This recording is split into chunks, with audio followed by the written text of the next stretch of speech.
Time complexity का पहला part big O notation. Big O notation है क्या? बिग ओ नोटेशन को हम क्यों पढ़ते हैं? पहले डिस्क्राइब करता है ये जो हमारा एल्गोरिदम है ना, किस तरीके से वर्क करता है, कितना एफिशिएंट है मेरा एल्गोरिदम। अगर इसे मैं प्रॉपरली अंडरस्टैंड नहीं करता हूँ तो मुझे क्या प्रॉब्लम्स आ सकते हैं। ये मुझे हर्ट करेगा ना ही कि डेवलपमेंट में एल्गोरिदम का। ये भी हो सकता है कि मैं जज करने में असमर्थ रहूँ, मुझे समझ ना आए कि मेरा एल्गोरिदम किस तरीके से वर्क कर रहा है, अगर मैं इसे प्रॉपर तरीके से अंडरस्टैंड नहीं कर रहा हूँ। ये टर्म्स के ऊपर जाइए कि प्रॉपर अंडरस्टैंडिंग एल्गोरिदम से बहुत ज़्यादा ज़रूरी है। मैं एक बस कोड स्निपेट लिख कर उसे मैं रन करा दूँ और वो मेरा रन हो जाए, तो वो मेरा एफिशिएंट कोड नहीं हो सकता है। उसमें क्या मेरे को कितना स्पेस ले रहा है, वो कितना टाइम मुझे खर्चा हो रहा है, उसमें मैं कितना, उसमें मेरा आउटपुट आने में कितना देरी लग रहा है, तो मुझे उसे सब समझना होगा। मेरा एल्गोरिदम किस तरीके से वर्क कर रहा है।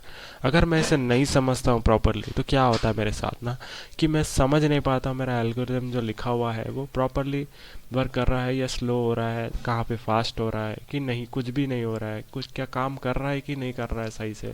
तो मैं एनालाइज नहीं कर पाऊँगा।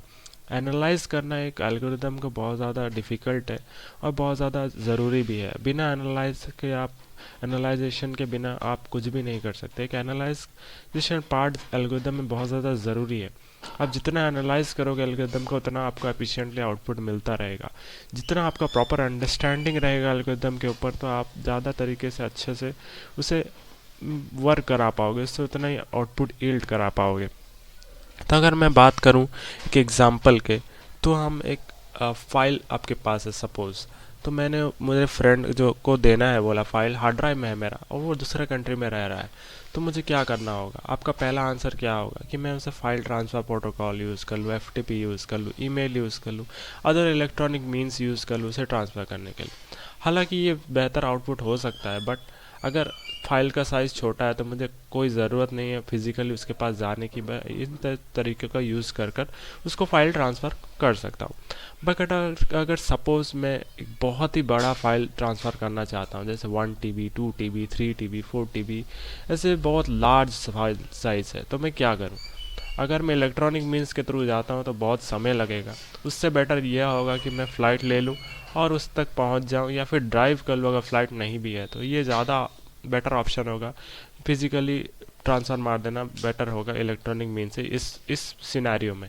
इस सिनेरियो को समझिए आप ठीक से, बहुत ध्यान से समझिए सिनेरियो को। अगर फाइल साइज़ बहुत ज़्यादा बड़ा है तो आपको बहुत ज़्यादा दिक्कत होगा इलेक्ट्रॉनिक मीन्स का यूज़ करने में। तो आपका जो, जितना ज़्यादा बड़ा फाइल साइज़ होगा उतना आपका एल्गोरिथम जो है ना वो स्लो डाउन होता चलेगा, आपका फाइल ट्रांसफ़र उतना स्लो होता चलेगा, डाउनग्रेड होता चलेगा। तो बेटर ये होगा कि मैं फिज़िकल मीन्स का सहारा ले लूँ।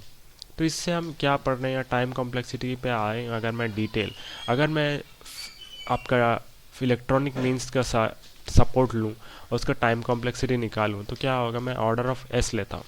ऑर्डर ऑफ एस का मतलब यहाँ यह होगा कि ऑर्डर एस जो होगा ना फाइल साइज़ होगा, जितना साइज़ बढ़ेगा उतना मेरा टाइम बढ़ेगा, लीनियर तरीके से बढ़ेगा। लीनियर मतलब जितना आपका फाइल साइज़ बढ़ता चलेगा उतना आपका टाइम उतना ही बढ़ता चलेगा। तो यहाँ फाइल साइज़ के ऊपर आपका जो डिपेंडेंसी है टाइम का, बहुत ज़्यादा डिपेंडेंट है। जितना आपका बड़ा फाइल साइज़ होगा उतना आपका फाइल जो है ना डिपेंडेंट होता रहेगा आपके टाइम के ऊपर। तो यहाँ पे ना लीनियर तरीके से ग्रोथ होगा ग्राफ में। अगर मैं फ़्लाइट पे आऊँ तो फ़्लाइट जो है ना ऑर्डर ऑफ 1 लेगा, मतलब कांस्टेंट टाइम लेगा। कांस्टेंट मतलब यहाँ पर कोई भी चेंजेस नहीं आएगा। अगर मैं 10 GB, 10 TB जो भी फाइल साइज़ ट्रांसफ़र करना चाहूँ तो मुझे फ़्लाइट में उतना ही टाइम लगने वाला है, अगर सारे वेदर कंडीशंस और सारे कंडीशन जो है रूट्स के ठीक रहे तो। कोई भी ज़्यादा मेरे को इफेक्ट नहीं पड़ेगा, मुझे 10 GB का भी उतना ही लगे, 10 TB का भी उतना ही समय लगने वाला है। तो यहाँ पर यही है कि अगर मैं प्रॉपरली अंडरस्टैंड नहीं कर रहा हूँ मेरा एल्गोरिथम किस तरीके से वर्क कर रहा है, तो मैं इसका टाइम कॉम्प्लेक्सिटी डिफरेंशिएट नहीं कर पाऊँगा।